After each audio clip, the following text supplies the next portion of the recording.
This video is to all my Muslim brothers and sisters. Thank you very much for your messages of support. I greatly appreciate it. Alhamdulillah. I have received thousands of messages. It's getting to the stage where it's hard to keep up with them. I am very thankful though. Thank you so very much. Some of the kindest people in the world are Muslims.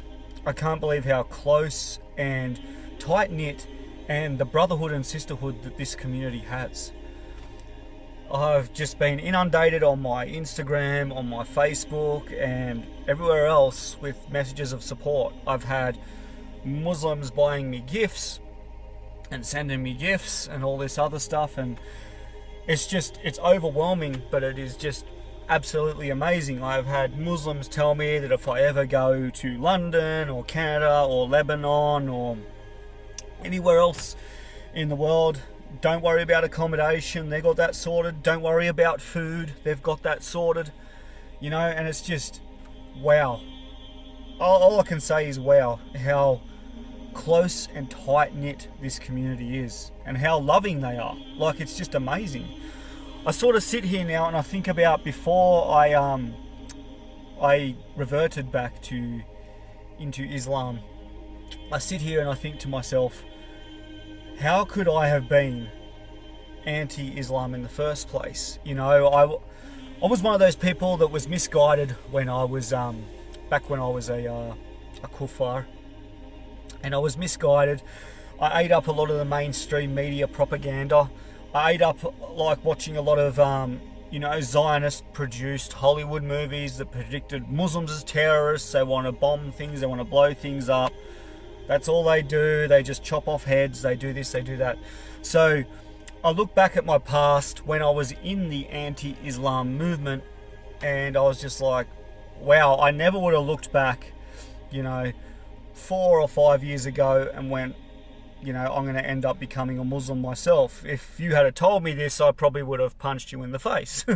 But it's funny how they say God works in mysterious ways. So I believe, in my honest opinion, that Allah put me through those trials, through the anti-Islam movement and through this, because I think He knew that even if I had hatred back then for Islam, that I was one of those people, and He knew I was one of those people that if I dislike something or I like something, I will study into it as much as possible to learn as much about it as possible. And that's what I ended up doing. I thought, okay, I'm going to go talk to some Muslims. I'm going to study right into their books, the Quran, the Surah, Hadith, and actually read it with an open mindset to see why these people run around chopping heads off and all this sort of stuff. Because that was the image I had of Muslims. I had this image that Hollywood had given them and that the mainstream media had given them and all this sort of stuff.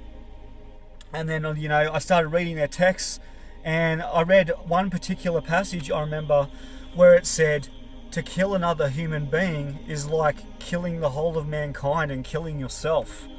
And I'm like, hold on a minute, like, they're saying that, killing is wrong and all this sort of stuff.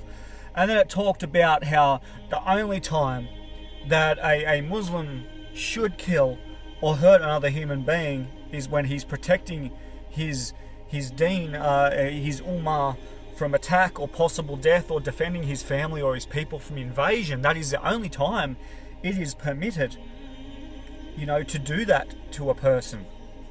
And so I'm reading these texts and I'm like, hold on, why aren't they following these texts? I'm watching these Hollywood movies, and I'm speaking to Muslims. I met many great Muslims like Yusra Yatim and other Muslims like that, and talking to those people, lovely people. They wear their heart on their sleeve. You can contact them anytime, anything you need. They're there for you, to talk to you. The community, the Islamic community, I believe, and I've talked to some of the Christians that moved over to Islam. They said it was really disappointing when I'd go through hard times in the church and things like this, and I'd really, really need someone to be there because I felt like hopeless and and lost and things like this, and they're like, oh, just come to church on Sunday, or you'd ring them and they, other Christians were busy, and oh yeah, I'll come see on Tuesday or something.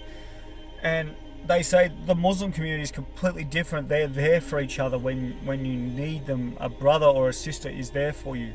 So if you're in a state of absolute despair, or something happens and you need your brothers there for backup, if someone's threatening to hurt you because you're a Muslim, they're only a phone call away. You get on your phone and they'll all come down there to protect you and make sure no harm comes to you.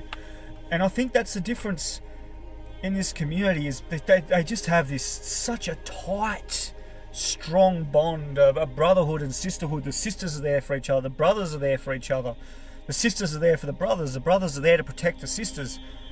And it's just, absolutely amazing, this community. It really is. And I cannot say thank you enough to all the Muslims who have messaged me. If I haven't got back to your message yet, or your friend request, I will eventually get to it. Like I said, my inbox is clogged up with thousands of messages. I woke up this morning to 750 friend requests, and that's grown to over 1,000 now. And I've been bombarded on Instagram and everything else. So I will eventually get to you, but thank you very much for your messages of support, saying that anything I need, here's my phone number. I live in Sydney, or I live in Canberra, I live in Melbourne. We look out for each other. You have any problems, you call and we are there. This is Islam. This is the Brotherhood of Islam. And it's just like, it's such a beautiful thing, seeing these people being so supportive of their tribe, their people. I don't even know what words I can say to say thank you. I don't know. Praise Allah. That's all I can say. You are beautiful people. Don't ever change for anyone. Alhamdulillah.